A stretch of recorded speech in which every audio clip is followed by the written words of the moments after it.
Lupin is in focus after the company posted a better than estimated set of fourth quarter earnings. The stock has also picked up, in the past hour or so of trade. So Ekta is joining us with the fine print on this one. Ekta? Thanks for that. Well, yes, Lupin has really reacted to the management commentary coming in post the numbers. So first, the numbers, the revenue was up around 14% odd. A lot of the markets did well this time. So this was better than what the street was estimating. The street was estimating a growth of around 7% odd. They came in at 14%. India was up 9.4% year on year.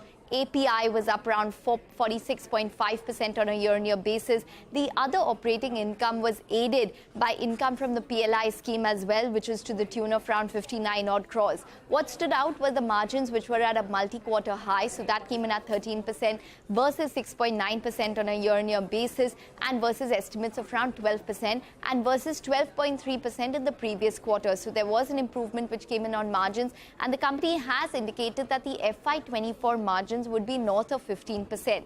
North America, which is a market which is tracked very closely, delivered sales of around $175 million. The range was wide, anywhere between $175 to $190 million.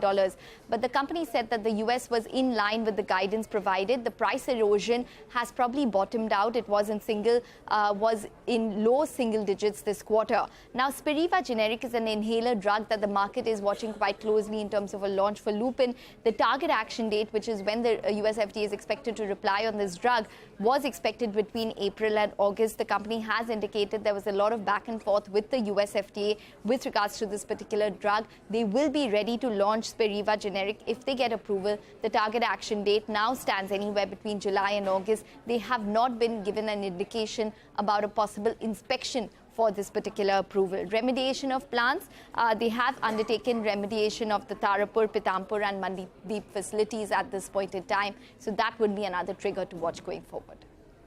All right, Ekta, thanks a lot for taking us through all of the details. The stock is at the high point of the day, like Ekta pointed out, surging after the management commentary around an hour ago. But with that